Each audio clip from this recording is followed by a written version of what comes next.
Greetings, QCS build fans. Welcome to an unboxing. Alright, so we've got a ASRock B550 Taichi Razer edition. Woo! So, very pretty board. I have done this one before. If you go back and look at some of our shorts, there's what I called the Welcome to the Razer's Edge. It was this board in that machine. So, okay, let's unbox it, shall we? Okay, so you got your fancy front cover, so you can see your pretty board in here. All the it does come preloaded with the Razer software already on it. So just like anything else Razer, kind of auto detects and automatically wants to download the software, which does work pretty well. It's probably been updated since the last one I did.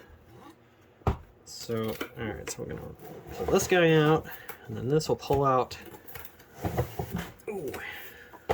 our big old chunky board here. And it is pretty chunky, because not only do you got these big old heat sinks on here with the heat pipe in between, so they're real heat sinks. They're not, just passive heat sinks that sit there and kind of do nothing. So, alright, so take that. Oh, turns the light on here. Alright, so we can take this off. So there's that cover, and then there's another one right there, and then there's one over here. Takes that all off.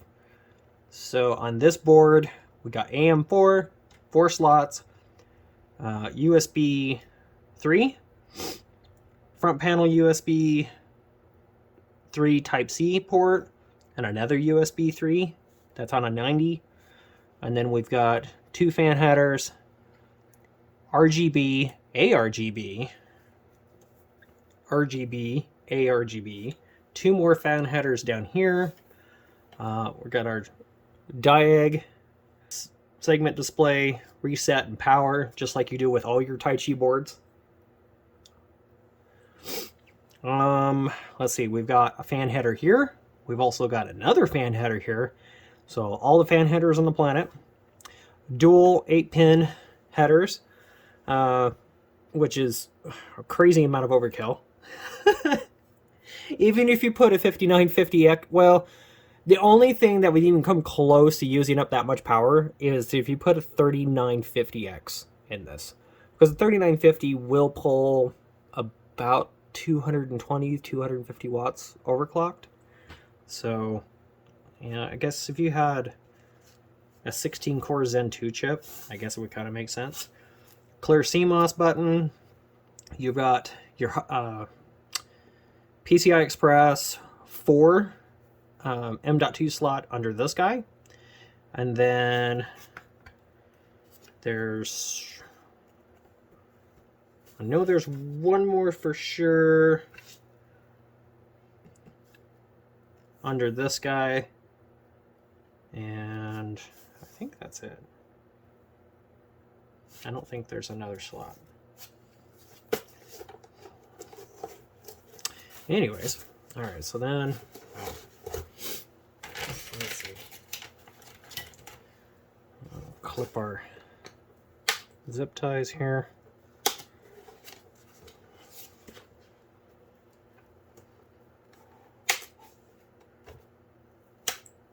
Okay.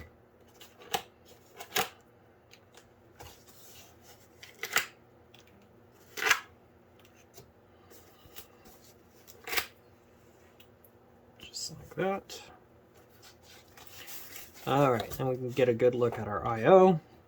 So, Wi-Fi 6 on this, DisplayPort, HDMI, clear CMOS on the rear, plus BIOS flashback, USB ports. This one here, that is your BIOS flashback port. Let's see, 2 more USBs. I believe that's just a 1 gig network interface. USB 3.2 and your Type-C, which is also, these are both going to be 3.2 USB. And then you got this big old huge back plate on here, which just basically makes the board that much more rigid, but also gives the chipset and all your heat sinks and everything something to attach to just make the board that much more rigid. So it doesn't, I mean, this thing don't flex. It's solid. It's stout. It's a beast. So biggest thing I would do on any of these boards that you get is once you get them all loaded up, make sure you update the BIOS and make sure you update the A-RGB software that's on the board, because I have had issues with that with these. The ones that I used originally, they had the issue with the older BIOS that wouldn't allow a X3D chip to actually clock properly like it was supposed to. So, yep, that's the thing. So, that's it. Oh, no, that's not it. What's in the other box? Ooh, it's not just a manual. That's kind of cool.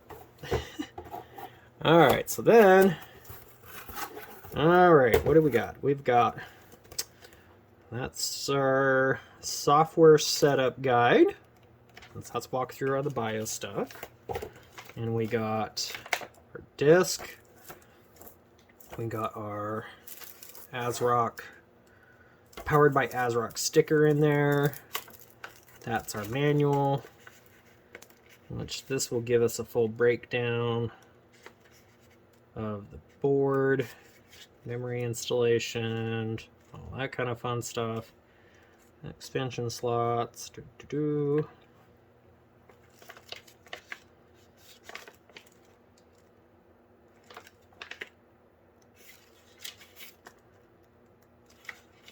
How to install your cooler.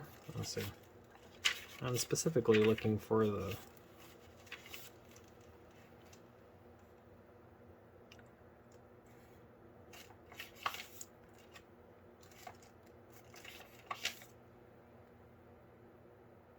that's all your fan header information, RGB information.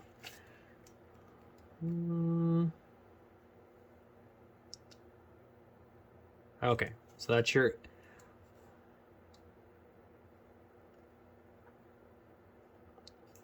so that's your M.2 number 2 slot, which is Gen 4x4. And then you got your M.2x2, which supports SATA 3, but then also supports Gen 3x4.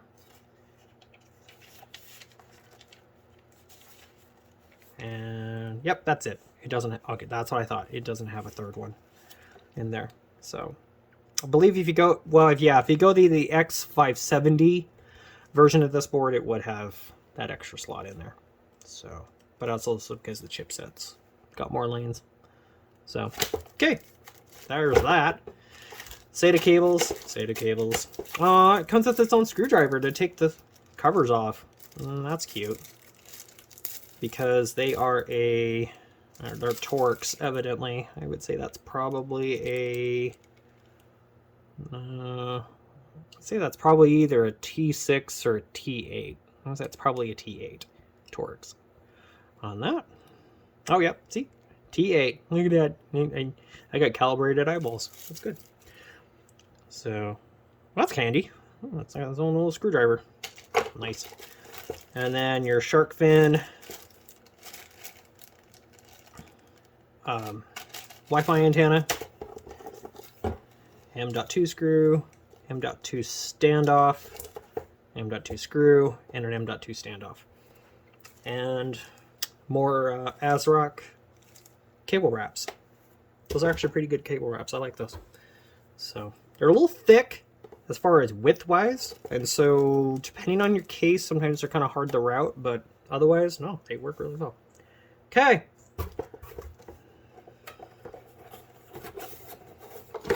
that's it. Okay, let's go ahead and get this guy built out here. So I'm gonna go ahead and get our chip in here. Which for this one, we're putting in a 5700 X3D.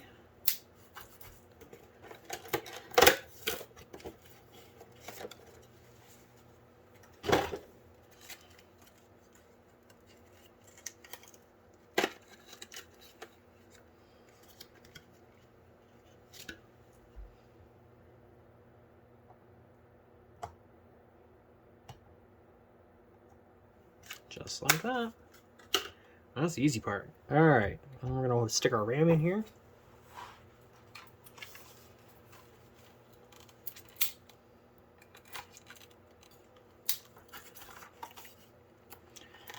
For this, we're going to use PNY DDR4 3600 Accelerate RGB memory.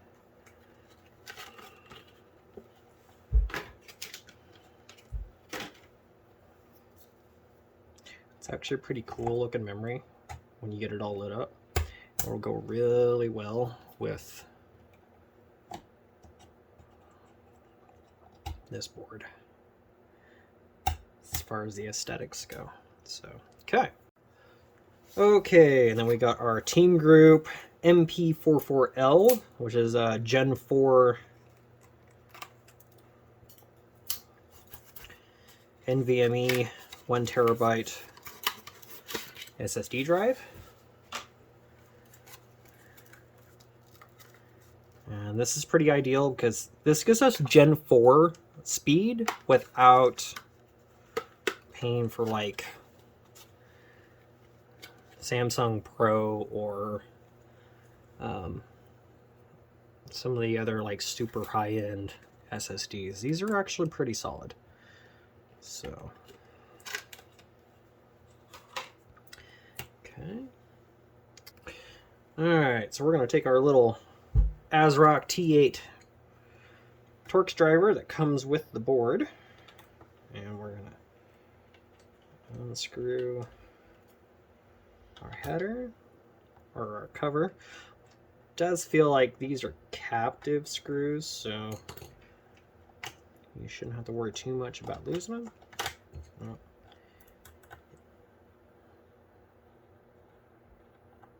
Oh, maybe they're not. Nope, they're not. Well, that one's not. Nope, not captive. Oh, that's okay. Alright, so then that comes off. Make sure you take your thermal pad cover off. Now this is automatically set up for a 2280, which is what this guy is, but this would be your 2260 and your 2242. And that's what the other standoffs that come in the box are for. So we're going to stick that guy there. That automatically lines up. Cool.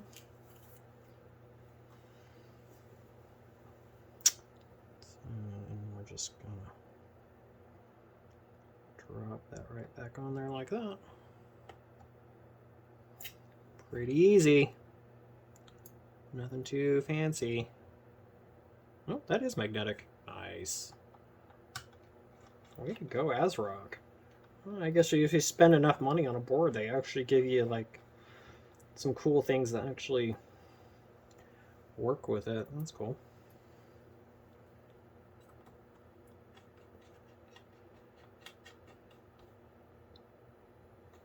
Okay, cool. That's it for that. All right, so now there is a peel right here.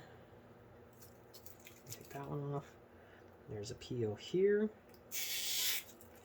Take that one off. And looks like that's it. Looks like it's just the two. Other than there's a front I/O peel. Well, we're gonna leave that on there for right now. So, but that takes care of those. That is one thing. If you're gonna like clean these, just use air or make sure you use a microfiber cloth, because a lot of times this plastic, it will scuff really easily. So, okay. Well, that's it. That's all there is to prepping the board. Okay, time for a cooler. Stay tuned. Thanks for watching. Make sure you like, share, and subscribe. And we're going to build this board and stick it in a machine or two. So, okay. Again, thank you for watching, and bye for now.